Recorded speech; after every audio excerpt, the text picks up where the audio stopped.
Dear friends, let me thank you all for coming. Thank each and every one of you for being here for this lecture by my friend, Professor Stephen Brady. Now, before introducing Steve, let me extend some thanks to our friends at the Kushwa Center for sponsoring this event. And the co-directors are here, Darren Dochuk and David Lentigua.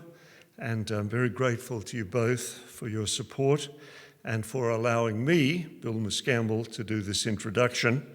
And also let me thank Assistant Director Shane Ulrich and Administrative Coordinator Madonna Noak for all their practical assistance and support and for getting us this amazing and beautiful room.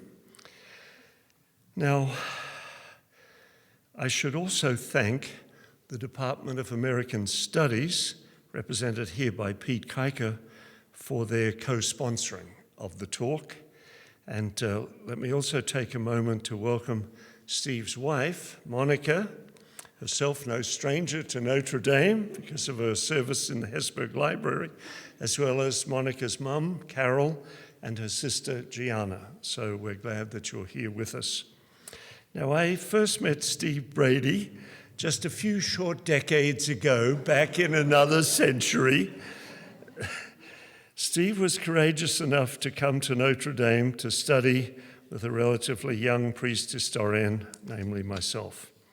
And he took coursework with me, served as a TA with me, and of course, wrote his dissertation with me. And in the process, we developed a true friendship, which has been sustained through thick and thin over those years from the early 1990s until today. Steve is a most accomplished historian, and additionally, he's a terrific teacher. He taught here at Notre Dame for many years while serving as an advisor in what was then the first year of studies. Some of you may remember it. During that time, he published his first book, which was developed from his dissertation, Eisenhower and Adenauer Alliance Maintenance Under Pressure, 1953 to 1960. You can tell it was directed by myself.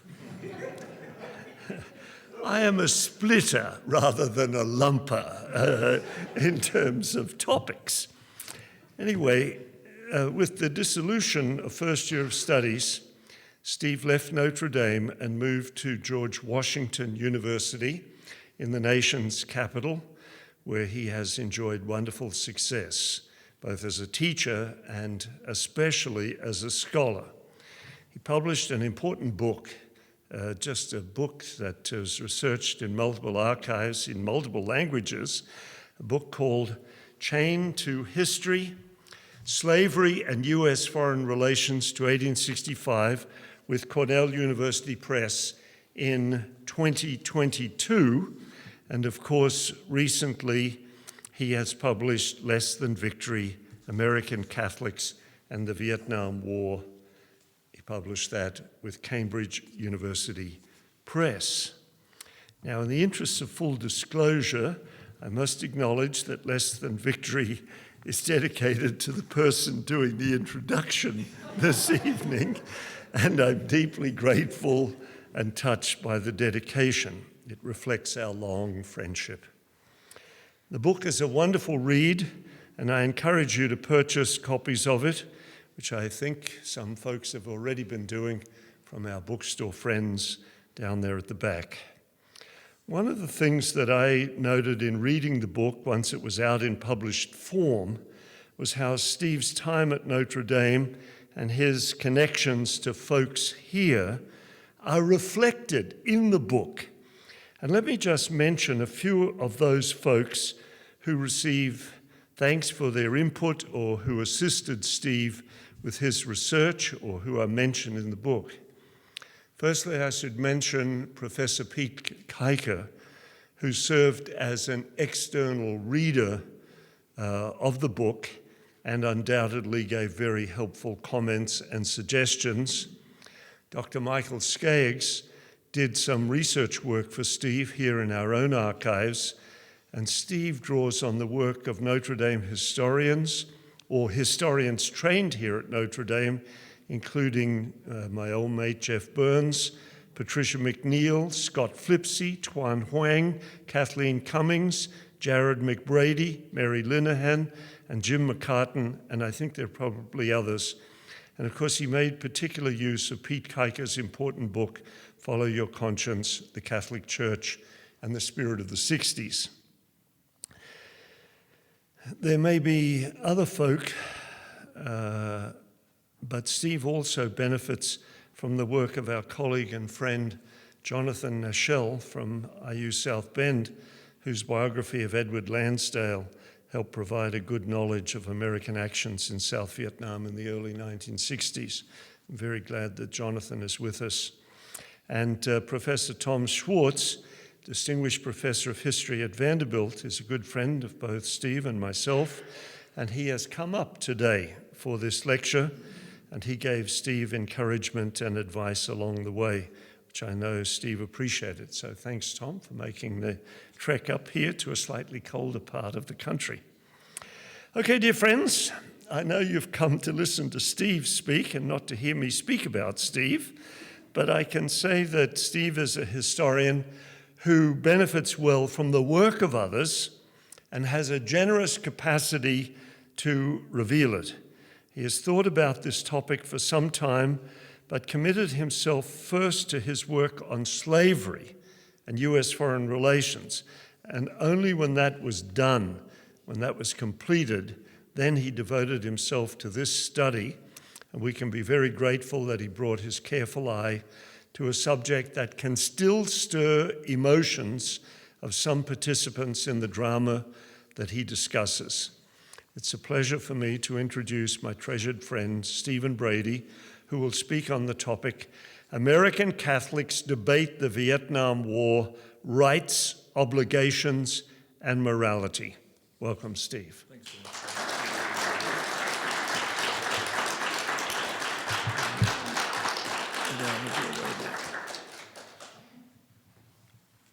Wow.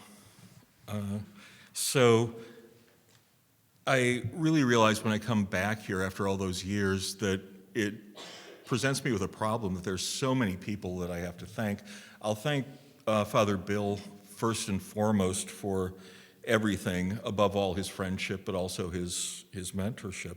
Thank you to Darren and David and the staff, the amazing staff of the Cushwa Center for bringing me here today. Special shout out to Madonna and Shane who did so much to organize this. I do have to thank Pete Kuyker for his help with the manuscript, very much appreciated. And my family has already been introduced. I will say anyway, Gianna, my sister-in-law, the best mother-in-law a guy could ask for, Carol, and obviously the best wife, Monica. Thank you so much. And many thanks to all of you for coming out here today. This is terrific to see so many people interested in the topic. So I'll just make this clear. Today I'll be giving a talk taken from Less Than Victory. The book traces its origins. I won't make you listen to the whole book. There are copies over there, as was pointed out. But the book traces its origins, like my last book, to an undergraduate course that I teach at George Washington University. I teach a course called American Peace Movements. And in that class, religion is one of the key recurring themes. It's one of the pillars of the class. Now, a few students said, you talk about Protestants from the very beginning, and you talk about Catholics, and especially Catholics during the Vietnam War. Could you give us more on Catholics in the Vietnam War? And I had given them a chapter from Pat McNeil's book. I had given them some writing of Dorothy Day. But I said, okay, well, what I'd like to do is see if there's something that brings things together. So not just the peace movement, but in fact, the entire Catholic debate about the Vietnam War. And what I found was there isn't anything like that, and thus this book. Now, what struck me most about this topic was the extent to which the subject of American Catholics and the war differed from common perceptions, including, I will say, my own. The Catholic response to the Vietnam War was more complex than I had presumed. It began earlier and in earnest it began earlier than I thought. And it was, to a greater extent than I had even anticipated, suffused with a debate about morality. Now, one of the questions that an author always gets during a book interview is, what surprised you the most? So my talk today focuses on one of the debates that indeed surprised me, and which surprised a number of readers, including my editors at Cambridge, because I had not anticipated that the debate about the morality of the Vietnam War would be so tightly tied in the Catholic mind and discourse with the discussion of abortion. Yet it was. And I believe that this section of the book provides a good thumbnail illustration of the way in which Catholic thought on morality was so deeply ingrained in the Catholic response, right, left, and center, to the fighting in Indochina. In December 1967, the editors of the monthly U.S. Catholic finally broke their silence. While many other Catholic publications had spoken on the war in Vietnam, the U.S. Catholic had avoided the issue. But during Advent of that year, the magazine issued a lengthy and blistering editorial entitled, "The War in Vietnam is Immoral." The decision was newsworthy enough to be covered by the New York Times. And then 10 months later, the magazine devoted part of their October 1968 issue to articles criticizing in equally strong terms American actions and policies in Vietnam. The first essay was an analysis of the moral issue involved in Vietnam, a reprinting of an article originally published in the Jesuit journal Theological Studies earlier that year. The author, Robert H. Springer, S.J., was a professor of theology at his order seminary in Woodstock, Maryland. In the piece, Father Springer analyzed the epistemological aspects of individual moral responsibility. And he noted that at the time, one heard people ask, why do not the moral theologians speak out on the Vietnam War? Why do not the bishops tell us what to think about the war? This sounded to Springer like the sort of question was spoken with a pre-Vatican II accent, in his words. Now, to say that the 1960s were a time of upheaval for Americans is by now a cliche. Yet for American Catholics in particular, the disruption was twofold. In addition to all the profound social and political changes that one associates with the 60s, Catholics found themselves faced with a church that was undergoing transformation. The Second Vatican Council, which one church historian has described as the most significant religious event in 5 centuries, begat striking alterations to an ancient church. Now, in the same year that the council concluded, 1965, President Lyndon Johnson decided to send about 200,000 troops to take over the fighting in South Vietnam. As Penelope Adams Moon, historian, summarizes the situation, coupled with the social tumult of the 1960s, epitomized by the civil rights movement, the Vietnam War, and the emergence of second-wave feminism, American Catholics struggled with demographic and institutional changes that challenged their understanding of their role as Catholics and Catholic Americans. It is no wonder that some American Catholics would find the subsequent years uprooting. Father Springer had drawn a direct, if unspoken, connection between the recent events in Rome and current events in Saigon. The nexus for him was individual conscience, which had received renewed focus in the post-conciliar church. Springer asserted that neither bishops nor moralists should tell us what to think about the war in Vietnam. This is a personal responsibility that no citizen may delegate to another. And he added that the conclusion reached by the Christian conscience was clear. One had a, as he said, duty to resist the type of warfare being pursued by the United States. In fact, in the interest of moral consistency, he pointed to the Nuremberg trials of major Nazi war criminals, with the strong implication that such a process was once again justified. And he said such trials would need to call before the court both the general giving the criminal orders and the subordinate who executes them. More than a few Catholics disagreed with Springer's conclusion, and I would just point to one. The commanding general who would soon give those orders in Vietnam, Creighton Abrams, converted to Catholicism in 1970. And this indicated the vast range of American Catholic opinion on the war. The priest who wrote about Nuremberg-style trials for American servicemen and the general who proposed the bombing of Cambodia were communicants in the same church. But what I find most arresting is that Abrams, feeling the need under the weight of his new responsibility, feeling the need for spiritual solace, was drawn to the faith that, according to Springer, condemned as blatantly immoral the war which the general was tasked now to lead. This is the disagreement that lies at the center of this book. The Catholic debate about the Vietnam War quickly became, in a key sense, a debate about morality. It became so sooner than is generally recognized, and American Catholics introduced the moral argument about the war earlier than many others, thus significantly influencing the debate. Up until they did so, the debate had largely been prudential, concerning the wisdom and the political and military wisdom of American intervention. Additionally, the Catholic debate over the morality of American intervention, I found, was not a simple binary. It was rather three-cornered. Some saw the war as fundamentally immoral, others as morally obligatory, while still others focused on the morality of the means being pursued by the U.S. and its South Vietnamese allies. Napalm, torture, free fire zones, area bombing. So it's broadly correct, as historian David Secha has said, to say that Catholic opinions about the war changed from general support at the beginning to more and more unease over it by the end of the 1960s.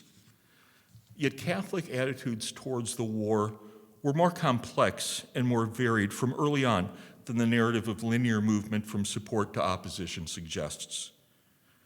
Now, the perception has often been, as United Press International opined, that until late in the Vietnam War, the church was a my country, right or wrong, super patriotic institution, avowedly anti-communist and enthusiastically supporting the Cold War. But in fact, the debate among Catholics over the war began earlier than this asserts. It was more multifaceted, and it deeply engaged issues of morality from the outset. Now, as the 1960s gave way to the 1970s, Americans faced quite a spate of difficult issues in the public sphere. Two of them, abortion and the war in Indochina, appeared to many, one would suppose, to be distinctly separate issues. At this time, though, a number of states were relaxing their previously stringent laws restricting abortion. Almost simultaneously, President Nixon sought to, as the phrase went, Vietnamize the war, to turn the fighting on the ground over to the South Vietnamese army and to step-by-step pull American troops out of the combat. But he did not make the decision at that point to reduce the level of violence. While replacing U.S. firepower on the ground, he significantly increased the American firepower of bombing. Okay? But what does a medical procedure in a hospital in Connecticut have to do with a bomber from Guam flying over the Central Highlands of Vietnam? Well, in the minds of very many Catholics, the two matters were deeply linked in a debate about morality. The debate generated further division among American Catholics, especially so since it was rife with accusations of moral inconsistency at best, and even hypocrisy. But the connection had nevertheless been made. Or as one reader of the Pittsburgh Catholic wrote in the summer of 1971, The connection between abortion and the Vietnam atrocities cannot be stressed too strongly. The question was, fundamentally, one of the protection of innocent human life. Now, the bombing of Vietnam would escalate significantly in scope as Vietnamization progressed. And this, in turn, would necessarily increase the toll in civilian lives. The indiscriminate killing of innocent civilians was, of course, a violation of Catholic just war teaching. Likewise, from the perspective of Catholic moral theology, the abortion of a fetus was an unjust taking of an innocent human life and was to be condemned. For the sake of moral consistency, it would appear a Catholic should oppose both the bombing of Vietnam, North and South, and the liberalization of access to abortion. Both exacted a heavy toll on innocent human life. Both were to be condemned. Catholic clergy and the Catholic press frequently drew comparisons between abortion and the war during the early years of abortion law liberalization. As an example, the Archbishop of Miami, Coleman F. Carroll, led off 1971, January 1st, by pointing out that since the New York State legalization of abortion, more lives have been destroyed by this legalized murder than all the lives that have been lost in Vietnam since the beginning of that conflict. But the issue remained, were Catholics of various political stripes being consistent in their pro-life ethic? And many did not think so. And the issue cut both ways. Columnist Father Dennis Guiney noted that we seem unable to link our claims to the right to life of the unborn fetus to a similar crusade to a right to life of young men in Vietnam. The editors of the Hartford Catholic Transcript also called for moral consistency in early 1971. All human life is of equal value, noted the journalists, and yet there is the inconsistency of proclaiming the sacredness of human life, but failing to apply that principle to an inexplicable war in which huge numbers are needlessly and pointlessly killed year after year. There were, after all, credible accounts of hundreds of thousands of innocent civilians being killed by American weapons of one kind or another. How does one vindicate that? How reconcile it with proper concern for human life? How overlook it and credibly champion human life? An equal opportunity critic of inconsistency, the transcript likewise wondered how one could oppose the Vietnam War on pro-life grounds while supporting, quote, the making of legal and direct and deadly war on innocent, defenseless, but genuinely invaluable human life in the womb. The Free Press, the diocesan newspaper of Worcester, Massachusetts, similarly asked how the leaders of several Protestant churches could vociferously condemn the war in Indochina while supporting the destruction of human life through legalized abortion. And they wondered aloud how a man or a church can be against war and support wholesale abortion. The contradiction is baffling. Camden's Catholic Star Herald likewise called for moral consistency, but from the other perspective. Those who condemned abortion could not turn a blind eye to innocent life in Vietnam. As they said, the basics of Catholic morality absolutely forbid the murder of innocent people, whether they are unborn babies in the womb or unarmed children in My Lai. This being obviously a reference to the My Lai massacre in which American soldiers killed around 500 civilians. Consistency then demanded that a Catholic condemn the slaughter of innocents wherever it occurred. And for some, President Nixon's April 1971 announcement that he opposed abortion was difficult to swallow. According to journalist Peggy Steinfels, Nixon's moral blinders do not allow him to see that if the sanctity of life, including the life of the unborn, is a right of the American unborn, then it is also the right of the Vietnamese, Cambodian, and Laotian unborn, who are being aborted by American bombs, guns, and pesticides.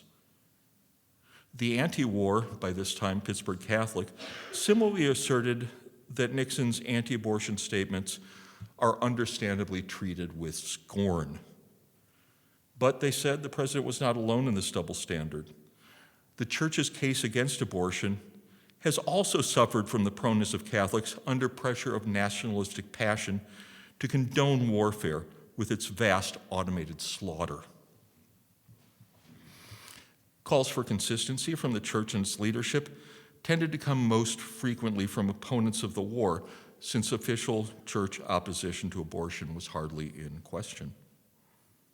Yet there were those who, in the atmosphere of conflict over the war, called into question the commitments of some Catholics to the cause of abortion. When anti-war Providence Auxiliary Bishop Bernard Kelly resigned from the priesthood, he implied that the stubbornness of his brother bishops in refusing to denounce the Vietnam War was one of the reasons he left the priesthood. Columnist Joseph Bragg was having none of it. He responded to Kelly's decision by labeling his behavior childish. He said that,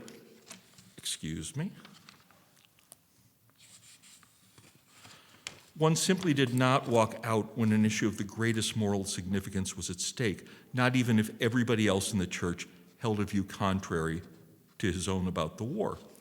But if Kelly, Bragg goes on, wanted a truly immense moral issue, let him look at the countless murders of unborn infants in abortions. Unsaid, but implied, was that abortion presented a more immense moral issue than did the war. But even the comparison of the violence of the war with abortion proved controversial, especially among those who supported liberalization of abortion laws. A standout example of this trend was the response to a rhetorically charged homily given by Boston Archbishop Humbert Medeiros at 1971's Red Mass in New York. The Archbishop was nothing if not consistent. A critic of both abortion and the Vietnam War, Medeiros equated the two in his sermon. Both resulted in the murder of innocents, and life cannot be attacked without defense at one point and protected at another. Now, from the perspective of the Protestant journal, The Christian Century, Medeiros' homily was one of the least helpful of all recent utterances on abortion. Nothing was gained by equating abortion and the horrors of the Vietnam War, and it is wrong to play upon the revulsion to the barbarism of a ghastly war. But while Medeiros' comments were rhetorically strong, the fact was that the comparison was being made, and was being made quite often within the Catholic community. And all sides saw something lacking in the moral consistency of others.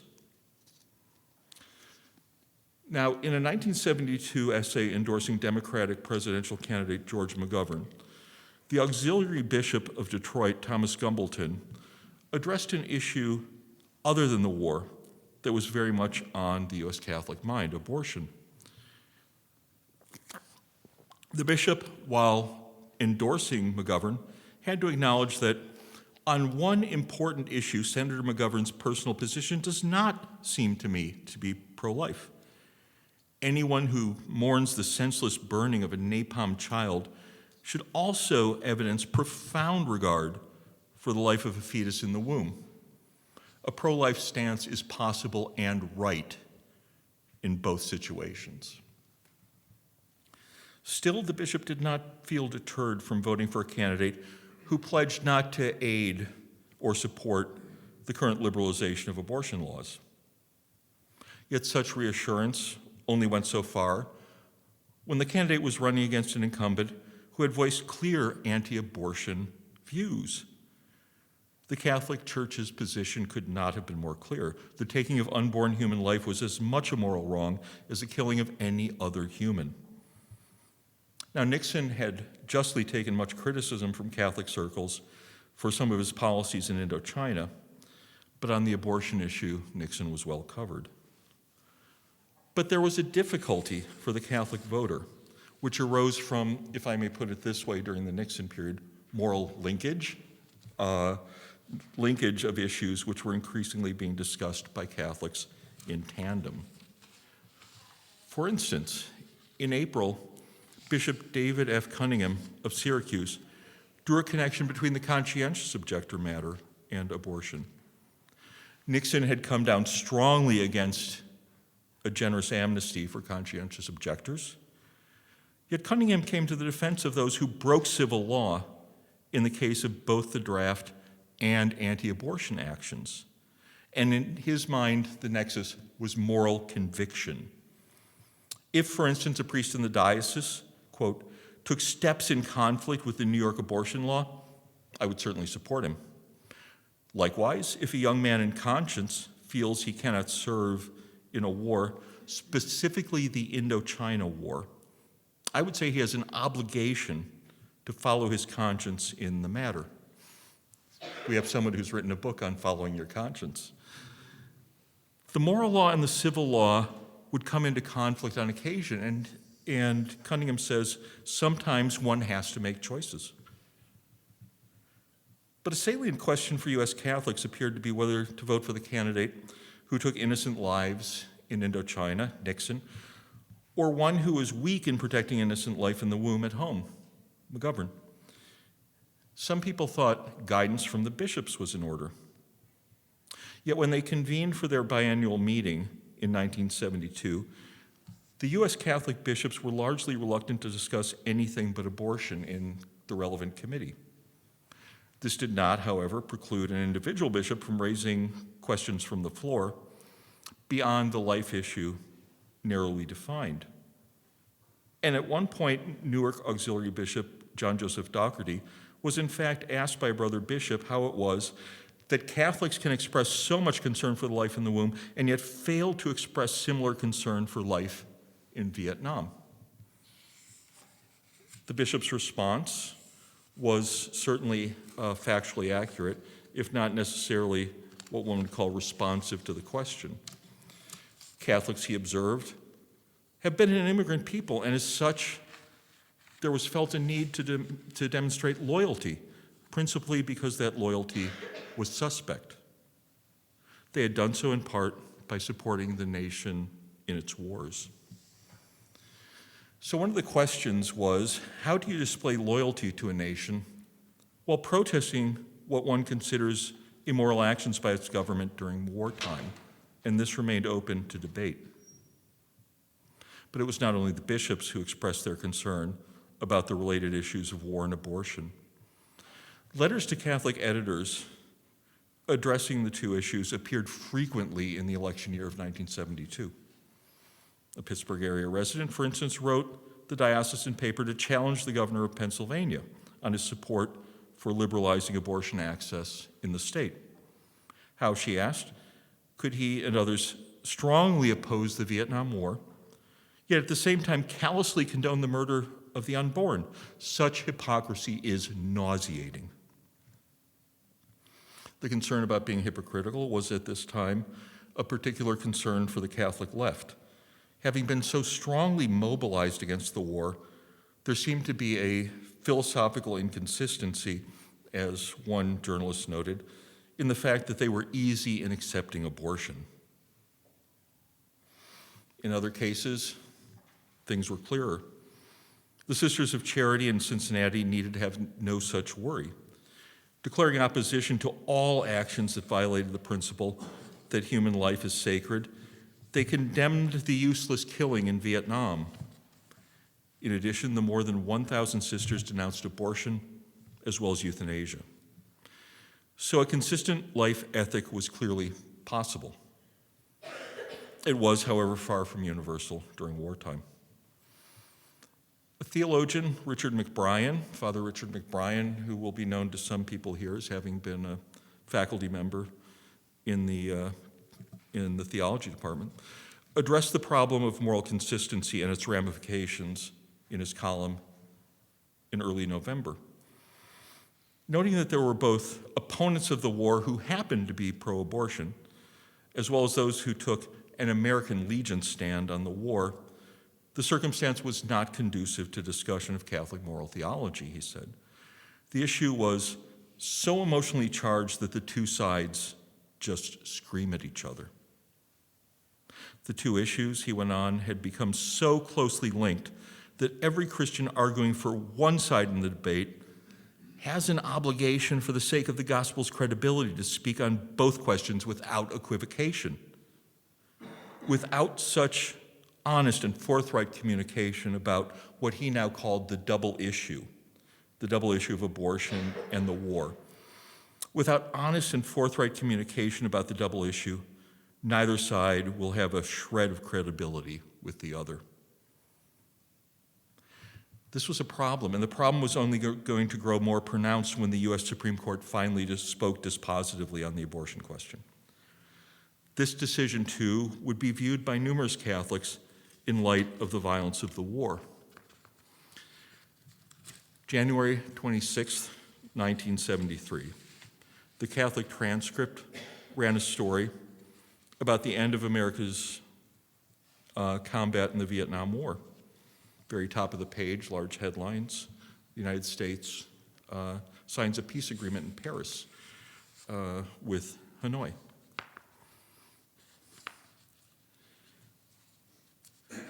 Below it were two stories on a different subject.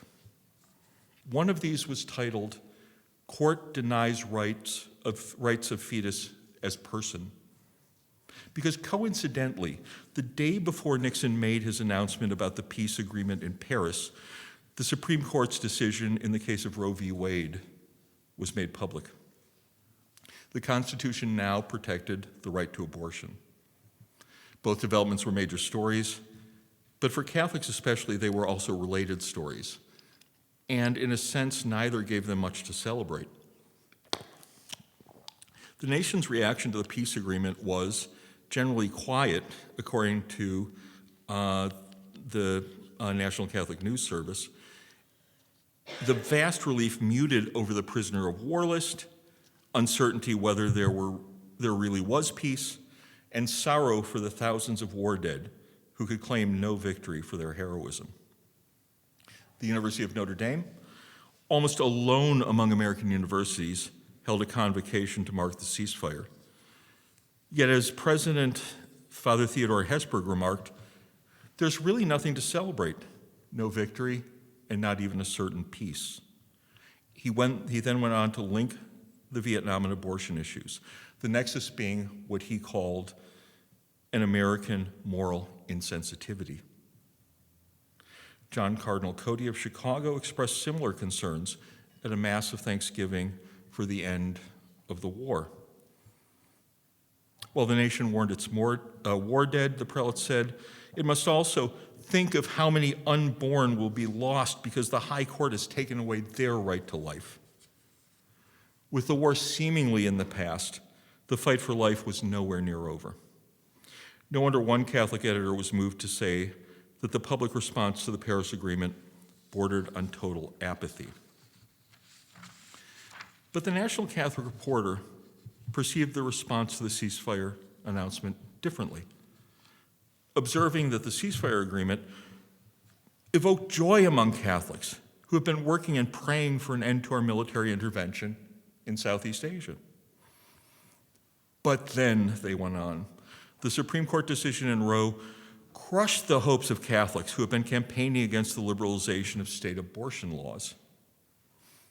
But for them, all was not lost, since the two events, taken together, offer an opportunity for reconciliation within the Church, a reconciliation between two dynamic and intensely concerned groups of Christians. Both groups were dedicated to respect for human life, although the emphases have been so disparate that the two groups have been thrown into conflict. The editor's vision then was of post-war coalescence of the two movements, anti-war and anti-abortion, which could now share the same means to reach their common goals. Within the Catholic community, abortion was never strictly a right-left issue anyway. As historian Daniel K. Williams rightly observes, the pro-life movement drew its support from across the spectrum of Catholic opinion. The radical Catholic worker movement opposed abortion. So too did the most prominent Catholic anti-war activist, the decidedly leftist Jesuit Daniel Berrigan. But divisions along the right-left lines had been exacerbated by the Vietnam War, and whether the sort of healing that the National Catholic Reporter proposed was possible thus remained unclear. But there were signs that this coalescence was not going to happen. There were signs, however, that a melding of the two movements would be a challenge going forward. To some, the issues were not even comparable in terms of their impact on human life. Just days after the signing of the peace agreement in Paris, Dr. Tom Hilgers of the National Youth Pro-Life Commission drew a contrast between the Vietnam War and abortion. He found the war to be like the Boston Tea Party in comparison with the declaration of war on our children that followed in the wake of Roe. In Vietnam, he noted, in serious underestimation, there were 45,000 casualties. How does this compare with 700,000 fetuses killed in abortion in the previous 2 years alone? Obviously a rhetorical question. Drawing on such distinctions detracted, no doubt, from any attempt to bring the two Catholic movements together. And the frequency of this comparison in the Catholic press did not augur well for reconciliation. But then disharmony in the church was itself nothing new. In his letter to the Christian community at Ephesus, St. Paul the Apostle had entreated the followers of Jesus to keep the unity of the Spirit in the bond of peace. Almost 2 millennia later, as it turned out, Catholics in the United States were able to neither maintain unity nor to obtain peace. Thank you. Appreciate it.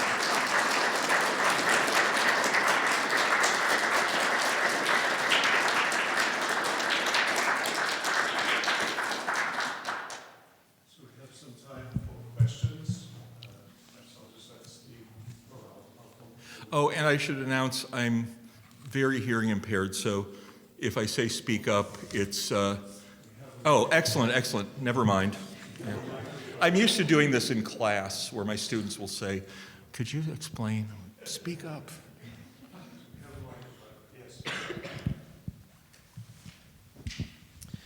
Yeah, thank you for the excellent talk. And I wanted to ask, particularly during the early part of the debate, and maybe say the mid-'60s, if the identity and status of Zhou Denzhiem came into play in the debate. Yes. So he was obviously a Catholic, the leader of Vietnam until he was assassinated. I mean, the story, interesting questions there. And for a long time, he was kind of seen as, kind of corrupt and dictator and so forth. But recently, there have been some efforts to kind of rehabilitate him, even rehabilitate him as a Catholic. There was a book, I think it was called Mandate from Heaven, that I read. And I'd just be interested in your take on Diem and his relationship to these debates. Oh, yeah. There's a lot to say. So just as a bit of background, Ngo Dinh Diem was first the premier and then the president of the Republic of Vietnam, the South Vietnamese government. He was a really dedicated Catholic in the personalist sense, and was viewed, I get into this in the book substantially, but early on, so before the 1960s even, he was viewed as being a bulwark against communism by the Eisenhower Dulles administration. And he was largely because he was such a committed Catholic. And there was this perception that Catholics were not only the most anti-communist organization, if you want to call it that, most anti-communist group in South Vietnam, they were also the most motivated, the most reliable, and the ones who would be most easily victimized should the communists take over South Vietnam. And so he was viewed as being kind of a bulwark.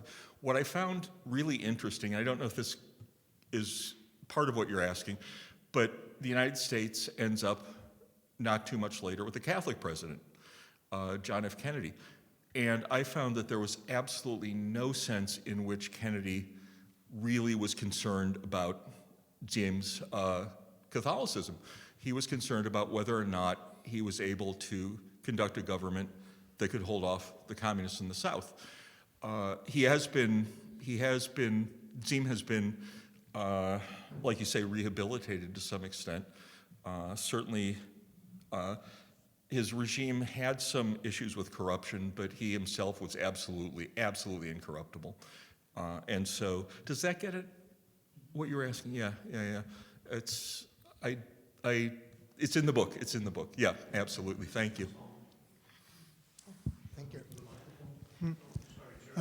Thanks very much, Steve. I suppose some risk of provoking our congenial narrator over here, who has exhibited on prior occasions a bit of a tolerant attitude towards the use of the atomic bomb. I'm wondering and I remember as a teenager, the debates about the war and about the draft and conscientious objection among older brothers, older cousins, people just a little bit older than me. But I wonder if the opposition to the bombing policies, napalm, et cetera, among Catholics caused them or resulted from a revisiting of the extraordinary, I think shocking even, silence of America's Catholics, including America's bishops, during World War II. Now leave aside the atomic bomb, but the American Catholic hierarchy and American Catholics generally, American Catholics, military service people, whatever twangs or tinges of conscience they experienced, they rarely articulated those, and the church was shockingly silent about indiscriminate area bombing. But was that in the mix when people came to see what they thought was wrong in Vietnam? It was, yeah. There was a kind of intellectual and moral flashback to the 1940s. And I would say that in 1944, the U.S. Catholic bishops almost alone came out against strategic bombing of cities. So some people went back to that and said, look, we've been against this as an official church for a very long time. And so, yeah, that issue was revisited, and both sides were able to point to certain elements of history. When you come to the official church, the problem you run into is not necessarily on the part of people who criticize the Vietnam War, not necessarily the silence of bishops about the atomic bomb and so forth, but rather the silence of bishops on bombing in Vietnam now. But yeah, there was an attempt to use the intellectual and moral background of the 1940s to say that this is something that we've condemned in the past. Why aren't we condemning it now? Thank you. Thank you. I just want to say, Steve, I've been teaching the Vietnam War as a separate course for years. So I just, your book really captures and is so careful and precise in sort of looking through this period. You don't get much wrong. I mean, you've got it absolutely in terms of the development of Catholic opposition, the anti-communism, and the rest. After I read the book, I thought, what this book tells me is how American Catholics became American, in the sense that they really reflected the mainstream in so many ways, that there wasn't a distinct, you're right about the moral issue, but that in the breakdown on the divisions within American Catholicism are the divisions within American society. And to the extent that American Catholics were a distinct group at one time, that what this period has to say is that they lose that distinctiveness. And I'm wondering what you would respond to. Oh, I completely agree with that to a very large extent. The fact of the matter was, as you know from reading the book, during the 60s and up until late in the 60s, Catholics were distinct in the sense that if you did polls, and there weren't a lot of polls, but there was a Gallup poll and so forth, about support versus opposition to the war, Catholics were more strongly in support of the war percentage-wise than Protestants, and much more in support of the war than Jews, right? But that changes over the course of time to the point where Catholics really, like you said, kind of mirror the general opinion. And again, there were not a lot of surveys, but you really see that changeover with being consummated, I suppose one can say, with the invasion or incursion into Cambodia. That there's a real sense that that shifted a lot of opinion, and among Catholics especially. And so you see Catholics already, if I can put it this way, catching up with the general populace in opposition versus support for the war. And by that point, there's a survey, I don't have the exact numbers off the top of my head, that puts the Catholics almost right at the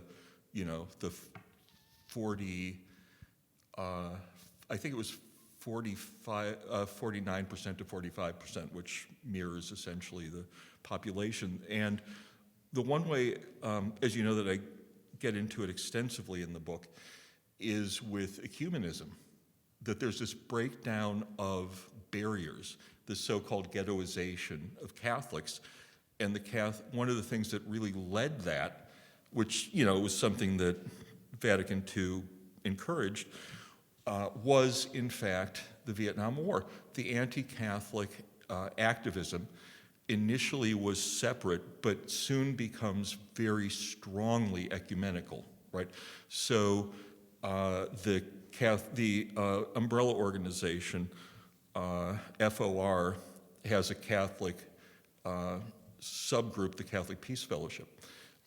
And by the end of the war, what people are really seeing is that Catholics are more likely to participate in anti-war action, and well, especially the ultra actions, that was largely Catholic, overwhelmingly so, but more likely to participate in more irenic anti-war organizations and conferences and so forth than average. The peace movement is flagging by the end, and the Catholic interest in peace and being in activity in the peace movement was actually growing.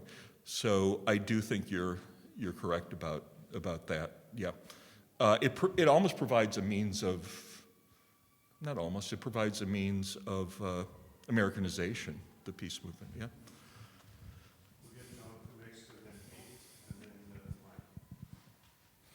Here comes the tough question. I knew it. No, don't worry. First of all, Lansdale is not as big a story it's in my okay. book. It's Yeah, okay. right. First of all, I thought that was a really wonderful presentation, Thank and you have a gift as a graceful writer. And speaking as someone who reads a lot of bad historians, thank you very much. I'm curious, though, if you could expand this in one way, and that is the role of the Vatican. Mm-hmm. And what its relationship was with the Vietnam War. And I do know that quirky episode where LBJ went to see Pope Paul VI and gave himself a bust or something like that. Yeah, a bust of himself. Yeah, LBJ was not lacking in ego. But I'm curious, what was the role of the Vatican, and also what was its impact to some extent on the American Catholicism? That's a wonderful question. Paul the Sixth was the Pope of Peace, right? And so I'll get to the American thing. Just kind of the very quick trajectory was that he spoke frequently about peace in general, especially at the UN, and he increasingly talked about the need for peace in Vietnam, especially when he was meeting with Vietnamese pilgrims and so forth. It would become pointed, but he did not, speak out specifically against the Johnson administration or anything like that, and you wouldn't expect that. So it was very generic? It was initially very generic. It becomes more specific, and by the time, again, of the Cambodian incursion, he's actually saying the war needs to end as soon as possible. Now, his call was for negotiation, right? And not pulling out immediately. But yeah, he will, over the course of time, he will become more specific about the war in Vietnam, and even with the idea of how one should reach a peace. What his impact on American Catholics was, I mean, obviously, one of the toughest things to prove is influence in history, but his words were certainly used extensively by anti-war Catholics who said, we're on the side of the Vatican, and you can't get more Catholic than that, right? And so increasingly they're calling attention to the statements from the Pope, saying that this is in fact the teaching of the Church, right? But to the extent that you can demonstrate that, and you can, then yes, he had an impact, right? Okay, thanks. Thanks for a great talk. My question is kind of about going forward historiographically for the pro-life movement, right? Based upon what you presented today, which I don't think historians have figured this out, but I think you're the closest. One more time, sorry. Sorry, like the implications historiographically for the pro-life movement. I don't think historians have figured out the relationship between Vietnam War and pro-life, but I think you're coming the closest for me that I've read. It's something I try to unpack at the end of my course on the Vietnam War too.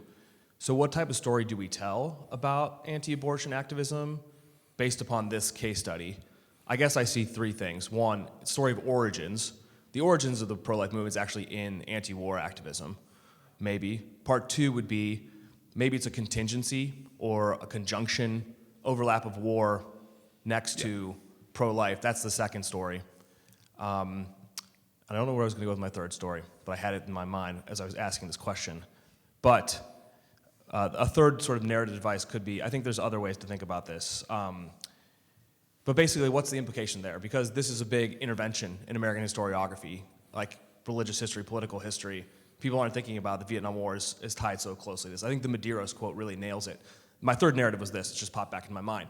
Is it a story about modernity itself as a struggle for a consistent life ethic and the difficulty of that? So is it more of a normative question about being Catholics in modernity would be a third option. So I just threw a bunch at you. But what are the implications of what you've talked about today, I think, going forward? Going forward, that's a good question.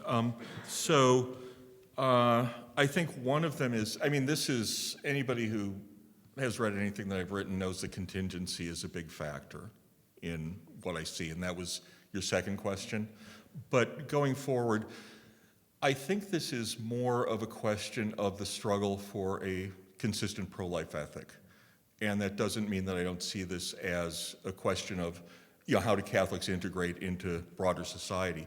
But I think in that case, and I'm not an expert on what happens afterwards in the pro-life movement, but certainly there really is a tendency for Catholics to be, again, outliers, generally speaking, in the anti-abortion pro-life movement.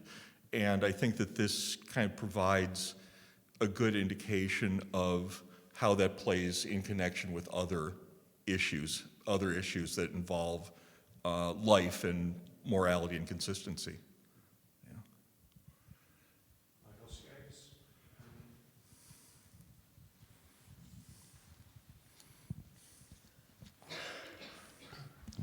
So you have those two quotes at the very beginning. I think they're both from Father Springer. Mm-hmm. And at first, you can hear him sort of rolling his eyes about this pre-Vatican II accent, asking for guidance or whatever. And he says that for Vietnam, this is something that to the individual conscience, this has to be decided. Oh, and by the way, there's only one moral stance that you can take, which is opposition. Yeah.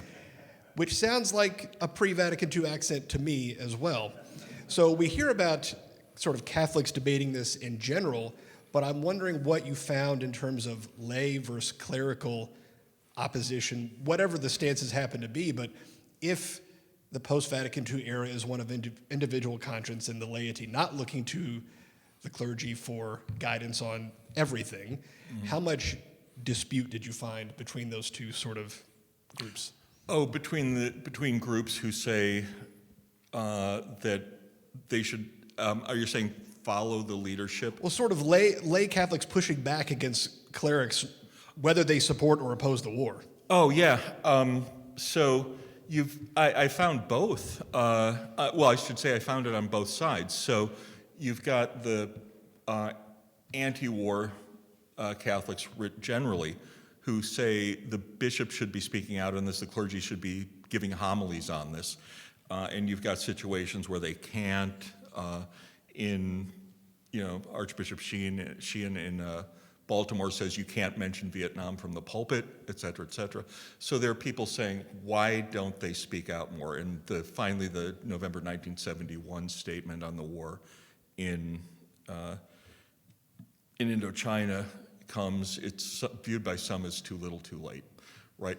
On the other hand, though, you end up with, and I find this really interesting in the post-Vatican II period, you end up with a lot of Catholic laity, sometimes anonymously, when an anti-war bishop, one of the peace bishops, will write on some, the Diocese of Oklahoma City, Tulsa, and the bishop and 170 priests sign an anti-Vietnam War letter saying, shut up, right? Essentially, right? That that Catholic hierarchy and Catholic clergy have no business giving their opinions on what were called political and social issues, right?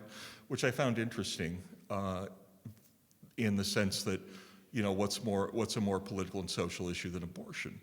But they're saying, essentially be quiet about this, that you have no expertise and you can't speak to it. So there really is pushback from both sides on this. Yeah, absolutely. Thanks.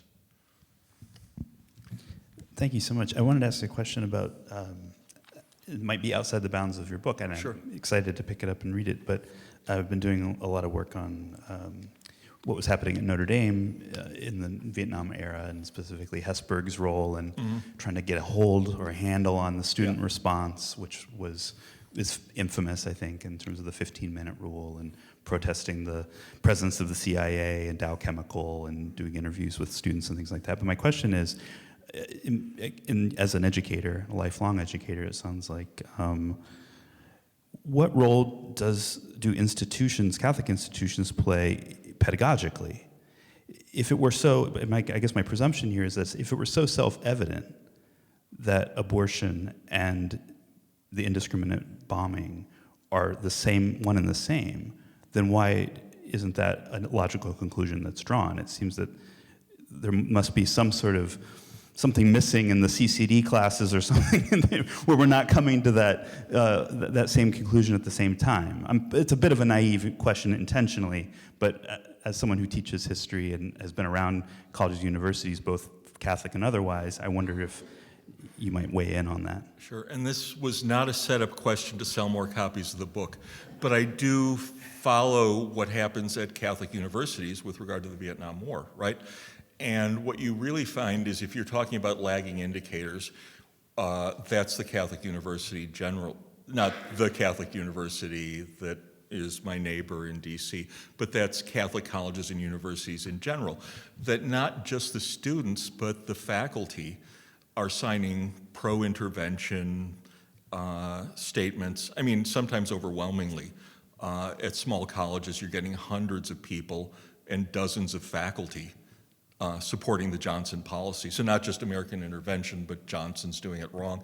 But Johnson's policy is being supported. There are a few dissenters, some of them at CUA. There are some protests. In one case, though, the protesters have their signs stolen and burned.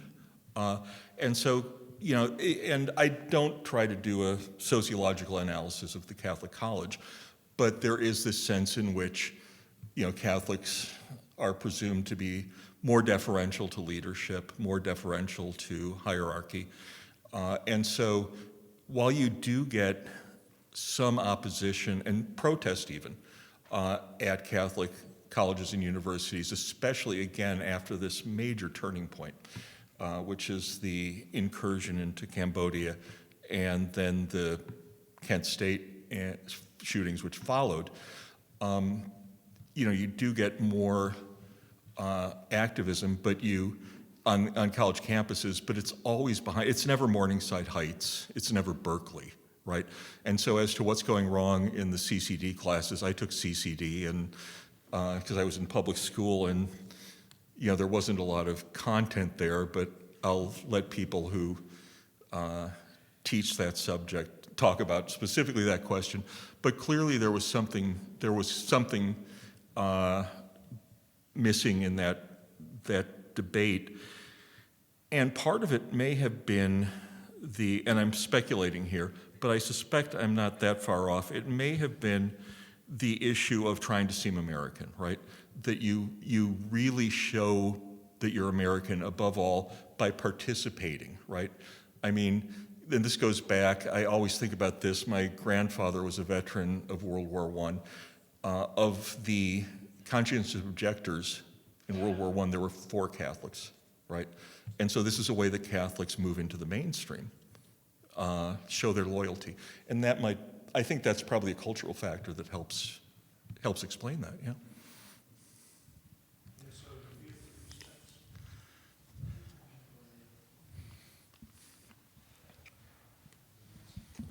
Okay. Thank you very much for this. So my question is, in regards to public media personalities, I'm thinking like Fulton Sheen, now I'm blanking on Tom Dooley, Cardinal Spellman.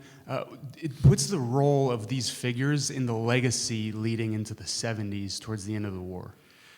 Yeah, so I mean, a terrific question, something that I do deal with. It's not terribly extensively. Sheen comes up the most, well, Spellman as well. But I'm hugely influenced by a scholar who's written on Spellman in the Vietnam War, that Spellman was not so much a major player at all in moving the United States to the war, but rather was a really good cheerleader for policies that had been taken. Sheen is a really fascinating character. Dooley is too, but he's been dealt with extensively, especially by Jim Fisher and so forth. Sheen is interesting, and I mean, very interesting, not that the others aren't. And Seth Jacobs of Boston College really when I talked to him, at the beginning of this project, really put it in my head that, people talk about Jackie Gleason and so forth. Who was the performer? Who was the great TV performer at the time? It's Fulton Sheen. And one of the things that he's known for is opposition to communism, right? And so when he switches over and declares that it's time for the United States to pull out of Vietnam, that was huge news and very influential. Dooley was an important character. There's no question about that. Deliver Us from Evil had a massive impact, yeah. I don't have anything new to say about that other than he wasn't the only one at the time. But yeah, does that help? Yeah, absolutely. Thank you. Okay, thanks. Again, thank you for this presentation. Kind of building off that question, how are Catholics in America grappling with this consistency of pro-life, with this consistency of anti-communism? How are they seeing that relationship? And does this consistency with pro-life complicate it at all? Or do they see those two things as connected as well? Yeah, so if I've got it right, and I think I do, your question really is, how does this play out with Catholic reflexive anti-communism as it's presumed to be, and does the abortion issue play into that? I think what you can really say safely, and this is not my insight, is that the Vietnam War really destroys that post-war anti-communist consensus among Catholics, right? You've got a number of scholars who pointed that out. How the abortion issue comes into that, I don't really see that it has a lot of determinative force in that. Catholics were turning against the Vietnam War for a number of reasons, and with that, they start doubting this whole idea that communism is, a monolithic threat, and that the United States should oppose it wherever it pops up. It's an interesting question. I did not find that there was a nexus between how abortion motivated Catholics, American Catholics, to enter the fray and how it related to opposition to communism. But the big story is that this helped break up that post-war consensus against communism in a significant way among Catholics, yeah.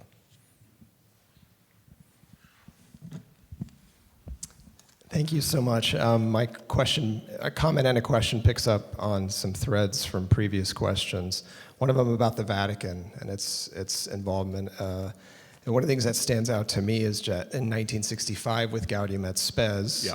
Pastoral Constitution of Church in the Modern World, you have that not just the opposition to modern war, right, and the modern warfare, and with that comes the kind of indiscriminate killing and from weaponry, but also the attention to the moral consistency, and in particular when the council makes reference to, putting in the same moral parameter, right, the issue of human trafficking, genocide, abortion, and euthanasia, and it seems to me that raises sort of this issue of moral consistency on a whole new scale from the conciliar authority, right? Yeah. Not just the bishops in the U.S. and whether or not they're speaking out on the issue, but now the council, which is more authoritative than right that. So that's one comment, just to think about that. But the question is, what is the role of the emerging, and again, coming from Vatican II, the kind of emerging third world perspective that's coming together here when you have so much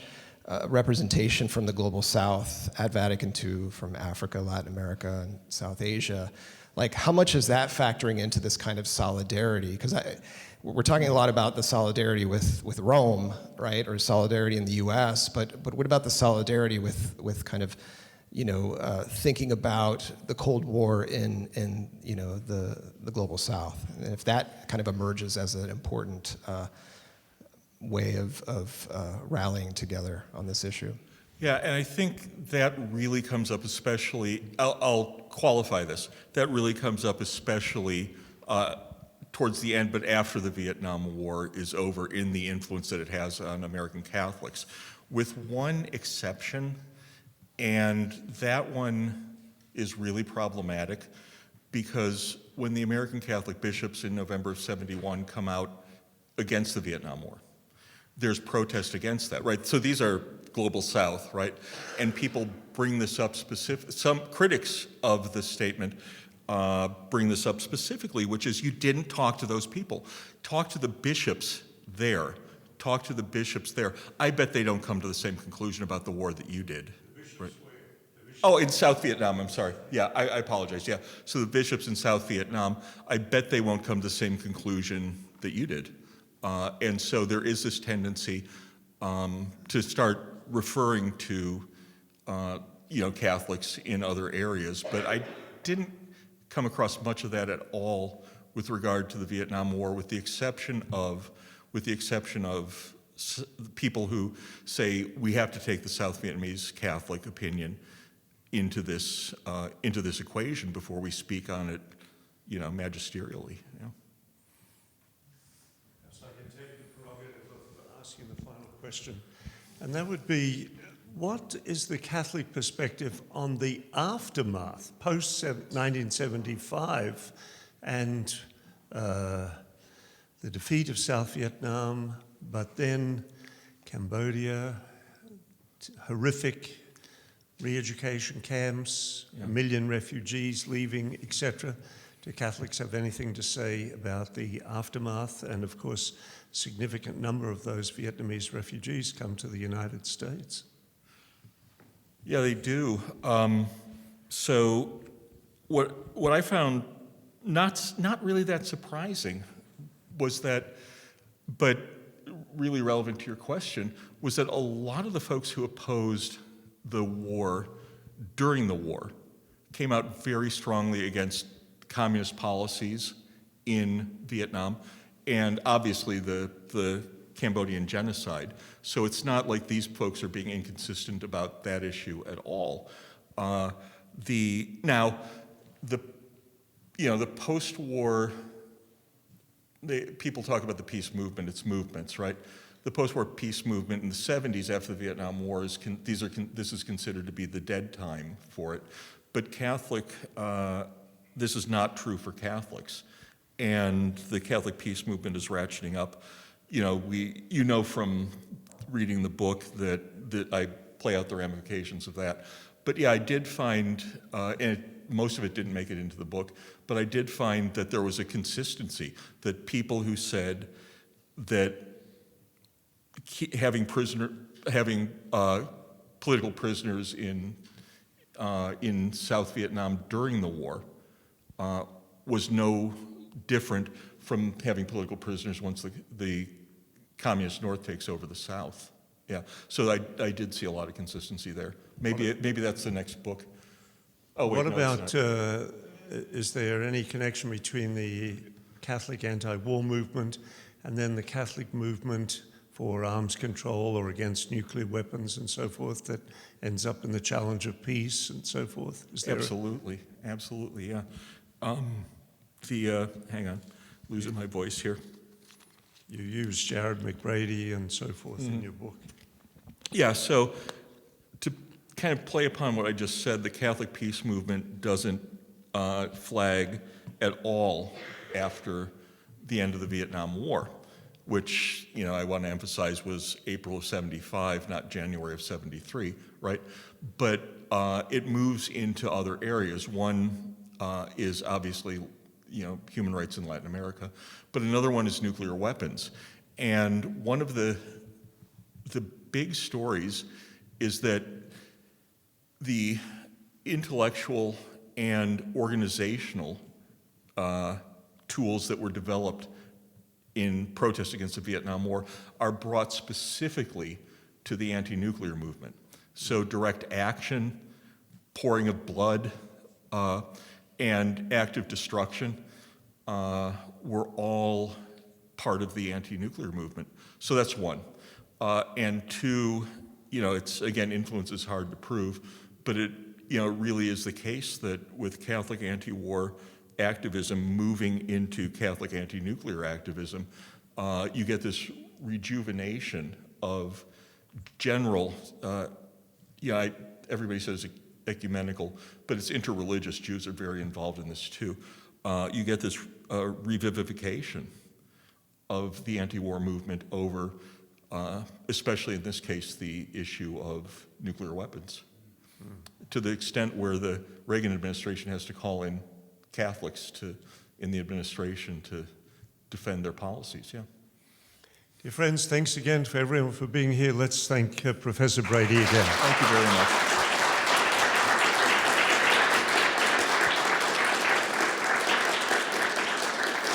Thank you so much for coming out, and I will just say there are copies for sale, and it makes a great gift for all occasions. Christmas is coming up, I mean, eventually, so thanks, Bill. Thanks so much. Thanks so much. Yeah. Thank you.